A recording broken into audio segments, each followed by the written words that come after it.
I am Daniel Lucas, and welcome to Book 101. Book 101 is all about the books that I read for the last 40 years, and today I have my special guest, no other than Ms.Tess Bentley. Thank you, Daniel. Welcome to Book 101, Ms.Tess. Thank you so much for having me. How are you? I'm doing really well. We have lots of rain here, so I'm enjoying it. Oh, yes, spring rain, as they said. Yes. Yes. So, Miss Tess, can you please introduce yourself to our listeners?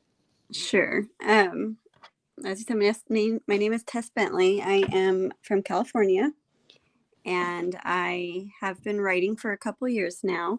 While I wrote my first novel, Vale, I also got my master's in English and Gothic Studies. And I have 4 children, all boys, and I'm pretty busy, but I make time to write, and I love to read classic literature. Most especially the Bronte, right? Yes, definitely. Those author influence you more in your writing. Yes, yeah, especially Charlotte Bronte. In what way? You know, I first read her when I was about 21, and I was very touched by her novel Jane Eyre, like a lot of people are. And I had always been interested in writing. I never really called myself a writer or had that sort of mindset that I was a writer. But I was always drawn to it, always writing little stories when I was young. I would outline novels but never really complete them. And then after I read Jane Eyre, I started making up stories in my head, kind of based off of her novel. And I had these characters in my mind that I would just sort of play around with. And then, like a lot of young people, I had to make a decision with college. And I was sort of guided into healthcare by my family, who said, you could always write for fun, but you need to do something practical. So I became a nurse, and I definitely did what was practical. And then maybe a decade later, I was pretty unhappy with it was a good job, but it felt a lot like a job. And I ended up reading Jane Eyre again.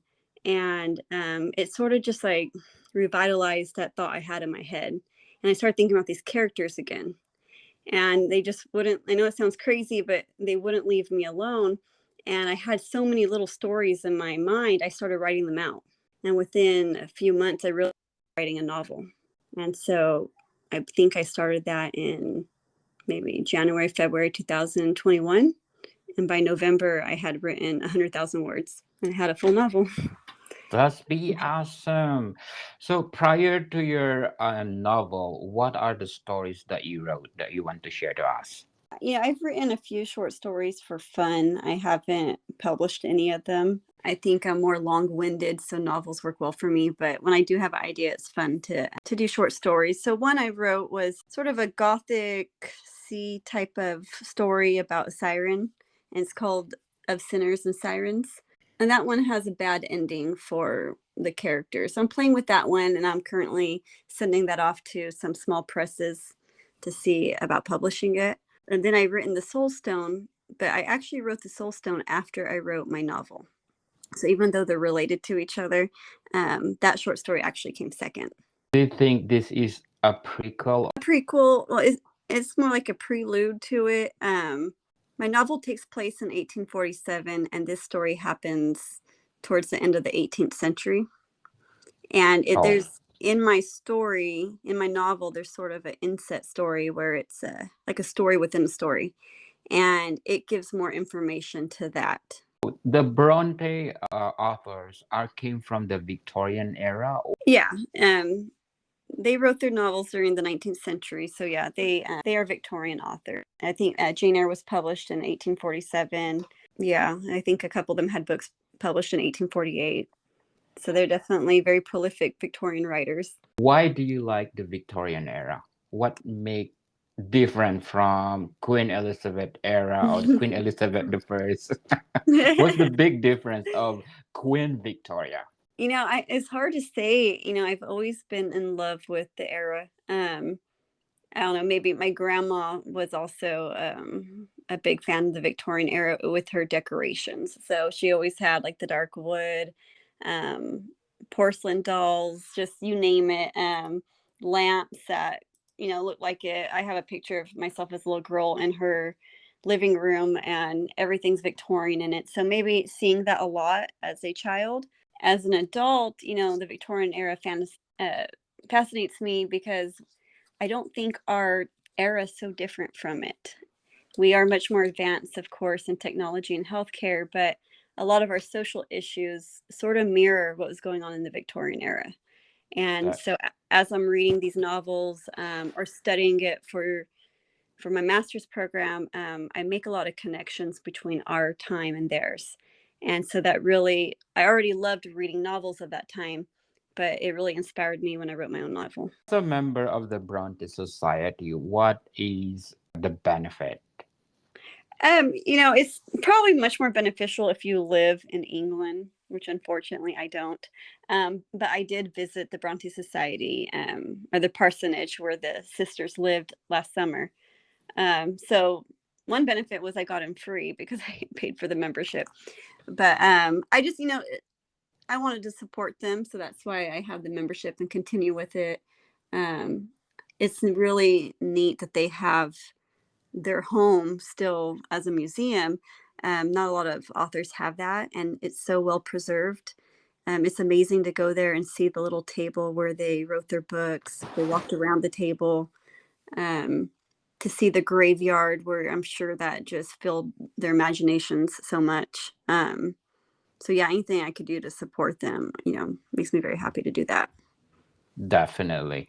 Do you think in the future you can write a novel that all the profit will proceed to the Bronte Society or funds?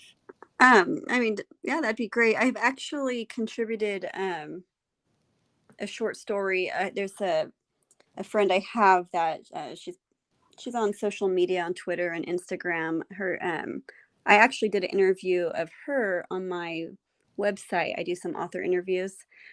She goes by Bronte Babe blog, and her book came out this year.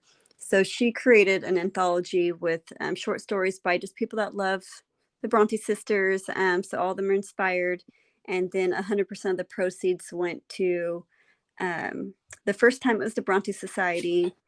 The one I contributed to went to Friends of the National Library, and we're currently working on another one that she's collecting stories for that she plans on having the proceeds go to the Bronte Society. Yeah, it That's is very, very cool to be part of that. definitely. Let's talk about the Soul Stone. Okay. So, if the novel will become hit, let's say bestseller, do you think that will be serve as a prequel and then you will publish it too? I don't know. Originally, when I wrote Vale, it was a standalone. I since decided that I will probably write a prequel called Emberly that will take place about 50 years before Vale does. So the Soulstone's kind of before that one. Uh, considered making it a novel, but I think it works so well as a short story, and it leaves just enough mystery of this person's character. It gives you enough to question her choices. I guess you would.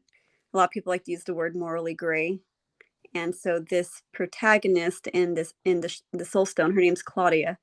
Um, I think she's definitely morally gray. She wants to be good, but she is tempted by the dark side. And so, as far as the short story goes, I think it really works as the short story. Um, I would only consider writing it a novel if I could just see it play out in my head, if I could see it being worthy of a novel. But right now, I sort of like it as a short story. Interesting. Yeah. So, you are considering to have anthologies then? I'm using this one more for like a reader magnet on my newsletter. So when people join my newsletter, they can download the Soulstone, and it's free for them. So I don't know about an anthology with it. I sort of like that it's exclusive just to people that are following me. It's just like a little. Definitely. It's just like a gift to them. It's a giveaway, people. So let's Yeah. support Miss Tess Bentley for upcoming novel. So let's talk about this upcoming novel. Who influenced you to write this novel? Well, like I said earlier, these characters came to me after reading Jane Eyre. So we could sort of say that they were inspired by Jane Eyre. Um, but I was going through a sort of a hard time in my life um, when I reread Jane Eyre the second time. And these characters, I remembered them, I guess you could say. And so I started playing around with it. And when I started writing my novel, they just had a life of their own. And so, yeah, I mean, you could definitely say I was inspired by Charlotte Bronte, but at the same time, a lot of it had to do with what was going on in my life at the time. And it was during um, COVID, during the pandemic. So there's a bit of escapism with the novel as well. So we're not giving spoiler here. So what is the best highlight of Vale that you want to share to us?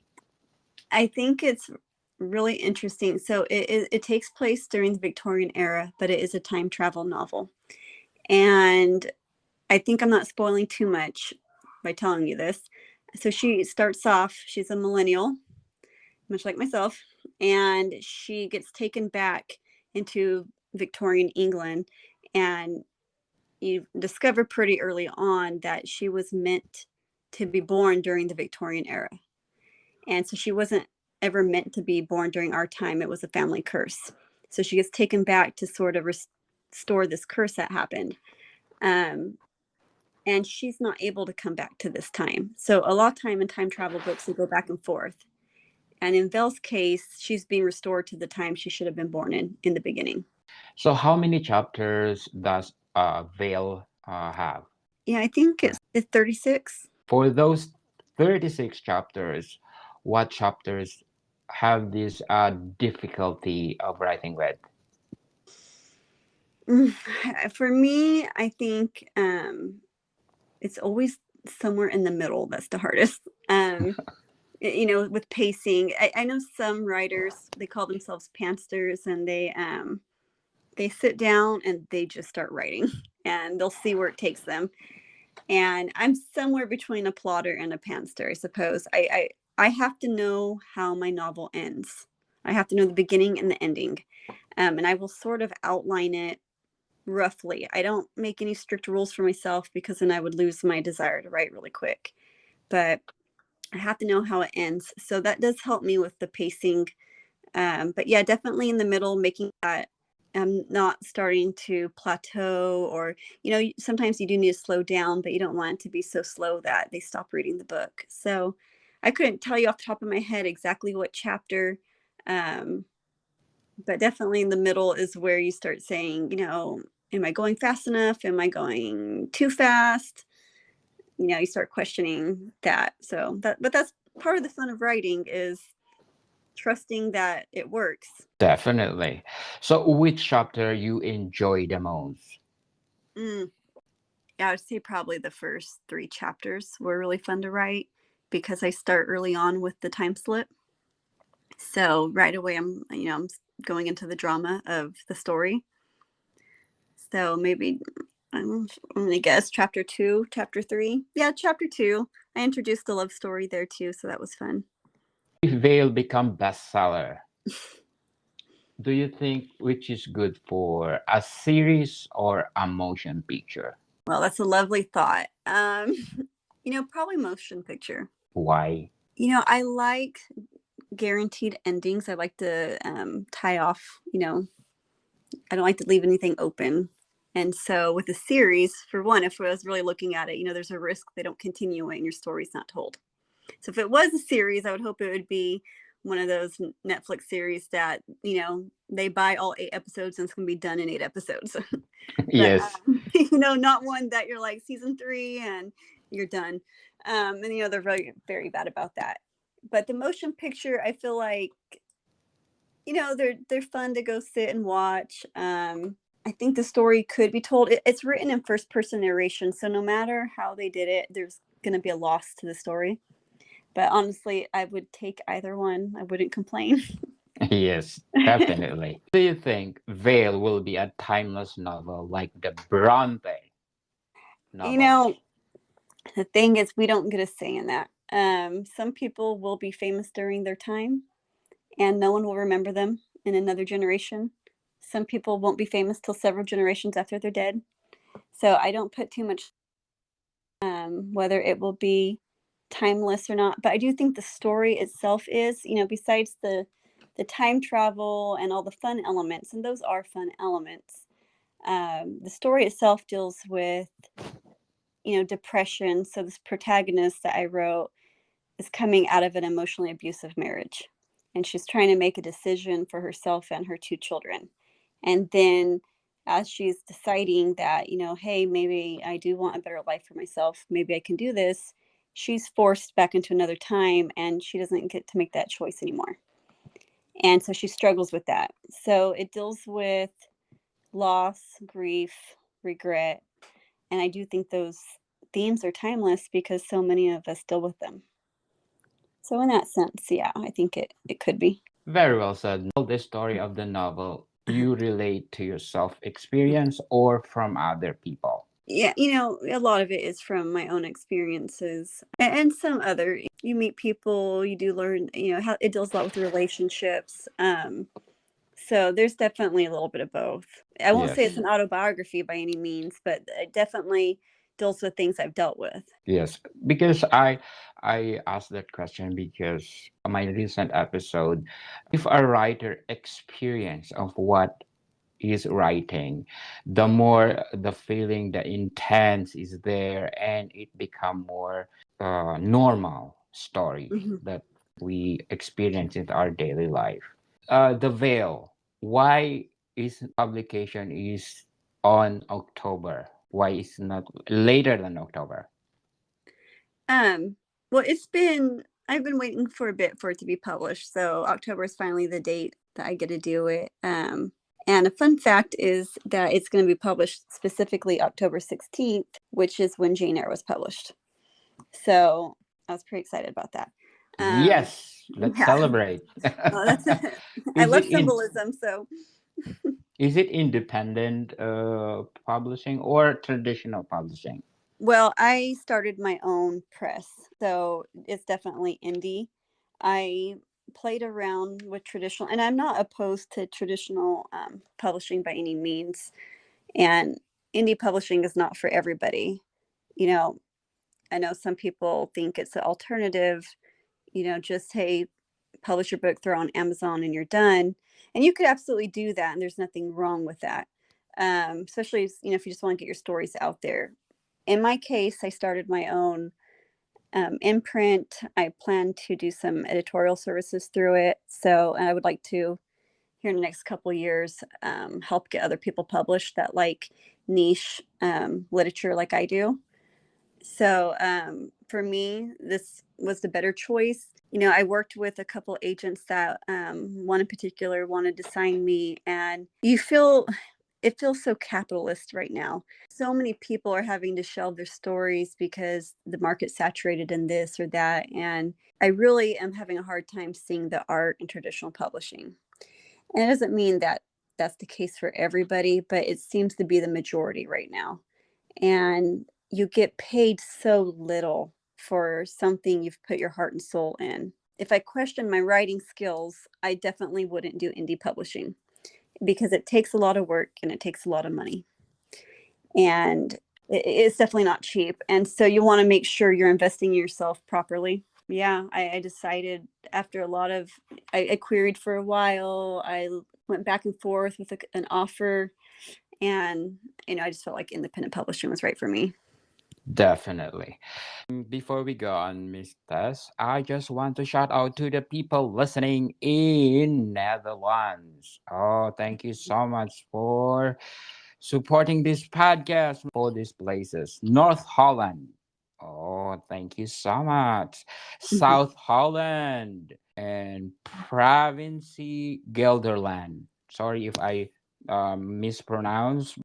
North Brabant, Utrecht, Overijssel, Flevoland, Provincie Utrecht, Limburg, Provincie Flevoland, and Friesland. Thank you so much for supporting podcast because this podcast is created to empower writers like Miss Tess, most Thank you. especially independent publishing, because nowadays, as you said, we need to support independent publisher because they are producing one of a kind stories or one of a kind novels that people need to read. Like your novel, Vale. Thank you. Which part of the book you want to revise? I have already went through so much editing that I don't think I would. I think that I'm not someone that has to keep fixing. It's written over 2 years. And so, and I've had two professional editors with their eyes on it. Three, actually. I had one do my first 5 chapters a year and a half ago. So, I mean, I've had a lot of eyes on it, and I just can't see. I feel like the story really ties off neatly and it's complete. So, I don't think I would revise it at all. Who are your favorite authors aside from? From the Brontes. I'm going to say this name wrong. So, or at least with Yes, protagonists, yeah, it's been a few years since I read them, but those have stayed with me since I first read them. So I really love those. it will haunt you, right? Yes, they Yes. do. They really do haunt you. Gosh, they're so heartbreaking, but you really do see another part of the world through someone else's eyes. It's one thing to be told, but when you read a novel, you are intimately connected with that protagonist. So, and I'm very open-minded when I read. So even if the protagonist was the villain, I'm on the forced off of it. So when you are connected with them and his writing is just so elegant, yeah, it's really stuck with me for some time. So I really do like him as a writer. Yeah. I also, I'm trying to think of, right now I'm reading Tom Jones by Henry Fielding. I can't say that it's my favorite, but I am enjoying it. It's very different than what I normally read. Yes. I have very eclectic taste in literature. I like a little bit of everything. The Hobbit's been a long favorite of mine. Yes. Continue writing until at the end of your retirement. I do. I have always loved writing. Like I said, I didn't always think it would be a career path. And I'm okay. I do nursing. I can enjoy writing for what it is. I'm not chasing the wind. I'm not chasing the market and publishing. I'm writing what I enjoy, what comes to me naturally. And that is historical fiction or historical fantasy, if you want to call it that. Um, I'm writing my second novel right now. I'm getting to the final act of it, and this novel I will probably query with agents. Um, I think it's That'd one be that would do awesome. good. Can we talk that next week about your next novel? Is it a sequel or prequel of your book? This one's Or completely separate. The one I'm currently writing is separate from Vel and her world. so before we go on, I'm inviting you people to listen to my other podcast, Food 101, on our third season with Chef Alessandro, one of the executive chef in one of the five-star hotel in downtown Toronto. Food 101 people. It's all about different kind of cuisine in the world and interviews, food trivia, and a lot more. So please do listen. Food 101. Yes. Please invite our listeners to buy your book this coming October. Yes, that would be great. Or feel free to go to my webpage at tessbentley.com and you could join my newsletter and you just put in your email and then you can download the Soul Stone for free and, see what you think. Let's talk about the main character of Vale. What are the characters that you want to share to us? So Vel, like you said, is my protagonist. So she's sort of a millennial turned Victorian. She right away meets with the people that should have been her family. So her love, Edward Emberley. They're sort of supposed to be fated lovers, I guess you could say. And then she meets his sister Anne and her husband George. And so those are sort of the primary characters of the novel. They each have their own history that influences a lot of the decisions they make. I would say discerning characters. Um, yeah, I mean, I don't want to give anything away, but Spoiler alert. right, they are the biggest compliments I've got are they are just very well developed characters.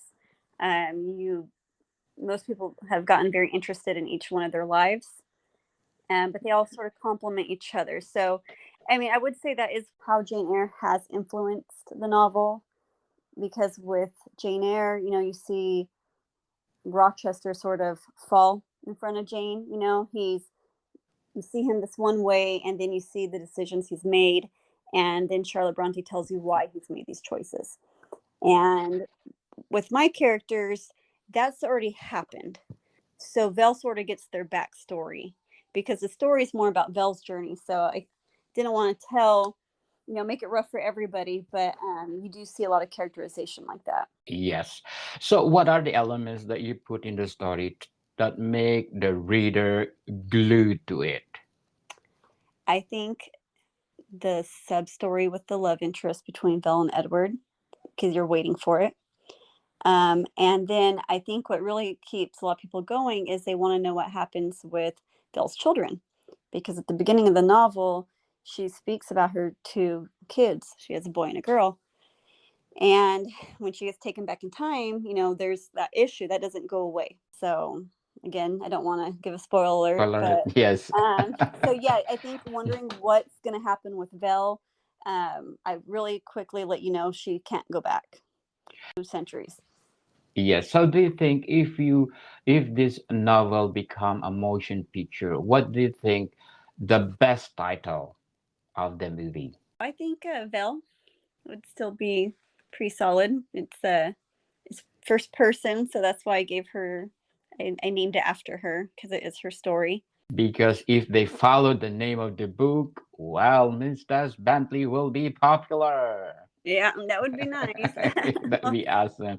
Because last month we talked about those authors that they took all the story and but the name of the author is discredited. So it's sadly that lots of writers is not being credited of their hard work. That's unfortunately true. You'll see movie posters and it won't say anything about the author, and everybody else gets credit for it, and then you're just a little blurb. But yet, I mean, it comes from your imagination, your tears and hard work, all the time you spend, writing it, finding a minute here, maybe your lunch break. So it really surprised me about the publishing industry, how little credit sometimes the author gets. Yes. Yet, when they look back to past authors of, like I said, my favorites are classics. Um, there's a lot of nostalgia there. So you'll hear all about Charles Dickens' life, or the Bronte sisters, Elizabeth Gaskell, Mary Shelley. We know all about their lives. Um, but modern authors, we're just sort of, someone that's in the way will take your story, but we don't want to pay you well, or we don't want to give you the credit. And I know it's rubbing a lot of writers wrong. And that's why you're seeing even a lot of traditionally published writers turn indie. What do you think pros and cons of indie publishing? Well, the cons, I guess I'll start there, is, I mean, it's a lot of work. There's a learning curve. I think people really take it for granted. You're and I know I've seen some authors, especially on Twitter, say this, well, I write for the art. You should just appreciate the story for what it is. And in a perfect world, that would be true. But that's readers' attention. They do want to see a nice cover. We're all guilty of judging a book by its cover. You want, and if you have, and it can go both ways. You can have a gorgeous cover, but if your writing's not strong, you're just setting up for disappointment. You're catfishing readers. Yes. You're Yes. setting them up for failure. So you do need to have a nice cover, and you do need to make sure it's been edited. And I know that it's not affordable for everybody, but there are other ways to do it. We can edit our own work only so much. I think your brain is set to overlook certain words that are misspelled, maybe certain phrases. If you're writing historical fiction, and this is why I used a British editor, because there's Americanisms that you don't realize are Americanisms. Uh, Yes. if you have a British character saying gotten, they're going to pick up on that, Anybody that's not Yes. American will. So there's little things you may not have even thought of. So having other people, in the industry, I know Reedsy has where you sort of could bid on different editors. So there's people that have degrees in English that are just starting in editing services, and they'd be happy to work with you at a discount. I do think if you want to go indie and you're going to put your time and effort into it, then you need to do it right and be patient. You don't have, no matter what, if you did everything the small press would do for you when you go indie, you could still do it sooner than traditional publishing would do it for you. So I think, so that could be a con, is if you rush the process or take shortcuts, you don't educate yourself, you will look self-published. Yes. And I'm not trying to insult anybody, but it's a competitive field. It's the arts. And so if you're just doing it because you want your stories out there, then no big deal. Put them out there and you will find a reader. But for, I'm speaking more to people that want the traditionally published authors are getting, and you're going to go indie, then you need to mimic what they're doing. And really, it's so beneficial to them. I know a couple of people who have went indie and are more successful than a few people I know that went traditional. It's because they're putting everything into themselves that a traditional press may not always do. So, there's a lot to consider there. The other con is it's lonely. You have Yes. to be your biggest advocate. You are your agent now. You are your publisher. You're your Definitely. marketer. Yeah. So, and the flip side of that is if you are strong, you know, um, don't give up on yourself. You may get an agent that says, "Hey, your book failed on sub. I'm not keeping you." That happens all the time. Um, the publisher doesn't want it after all. You don't earn out, and they take your book off the shelves if it ever made it to the shelves. So there's a lot of cons both ways. You just have to weigh what's best for you, and really where you want to go with it. I would consider what your genre is. So for me, I saw more pros with indie than I did cons. But yeah, they're definitely there. And then, self-doubt always exists, and every few days it comes back and makes you think, am I doing the right thing? So Self-assessment. yes, exactly. Yes. So do you think that nowadays, because we have indie publishing everywhere, do you think that the quality of their publishing is getting lessen and lessen? I think it's a spectrum, honestly. I think it's getting easier to tell who is quality. Because, yeah, with self publishing, of course, anybody can publish. You could, and that's, the case with the internet. You don't even have to have Ingram Spark, Amazon, or any of these companies that help self publishers. You could have put it on a website, you could put it anywhere, and you would find readers. So, I mean, yeah, that allows for a lot of people that can't write very well to put it out there. And that's absolutely true. But I think for those that are strong with their writing skills, and it's not just writing, and that's the thing about being indie. You're an entrepreneur, whether you like it or not. If you're choosing to go indie, you're an entrepreneur. And so Yes. it's like you've got to watch Shark Tank and see when they go on there, they're not prepared, or they don't understand how they make money or what their profits are, or they don't have a plan. You're setting yourself up for failure. So a lot of people that, like you said, if you expect a lot of readers, if that's what you're going for, and you just throw it out there and it's not ready, yeah, you may say, well, this is what's wrong with self-publishing. So I do think it exists, but I do think there's some really great indie authors, a lot of them actually. And I think you're going to see more and more strong indie authors because, like I said, publishing pays so little. Your average advance is $5,000. By the time you Yes. get that, after everybody gets their cut, it's nothing.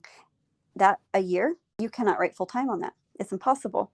Um, so you are going to have a day job. So if you have been writing long enough, you understand the industry well enough, you have connections to good cover artists, good editors, you could definitely do it on your own. And Yes. so I think people are picking up on that. I think the stigma is going away because you do have some traditionally published authors doing it. And I think we're going to see more of it in the next few years. I really do, especially with the big publishers trying to merge. They're making so much at the top, and then the authors getting so little. It blows my mind. It really does. Yes. It's unfair, right? It is unfair. Yeah. Give credit to those people who give hard enough to think and give like their time hours just to write a novel or something else that they need to publish. So once again, Miss Tess, if you describe Vale, your debut novel, in 5 adjectives, what are they? There's connection. I hope that Definitely. people can connect to her path. I hope it's entertaining. Uh, Yes. uh, Bestseller. Yes. I may not get the five. I hope it's a little bit educational. I mean, I was very strict with the historical aspect of it. I had a great editor from the Historical Novel Society edit it. And, she definitely helped me be accurate on a few things. So definitely, if you corsets are not that bad, ladies. So that's definitely mentioned, and underwire so much worse. So that's definitely mentioned in the novel. Invite our listeners to buy your books this coming October. Yes, that would be great. I am going to start with my advanced reader copies sometime in April or May. So if you're on NetGalley, Eldowise, Goodreads, like I said, if you join my newsletter, I'm going to do competitions and giveaways. So there's definitely going to be opportunity to get a hold of the book before it comes out. And then if you want to wait, it's going to be available on wide distribution. So Barnes and Nobles, Amazon. I have it for sale on my website. So October 16th will be the publication date. But if you want to join me for my journey ahead of time, like I said, join my newsletter and you'll get exclusive updates there. Plus, I'm on Twitter and Instagram. So you can find me. Yes, I'll be happy if you come back before the publishing and let's talk about again. How about your debut novel, Vale? Thank you. Absolutely. Yes, because this podcast is created to empower writers all over the world.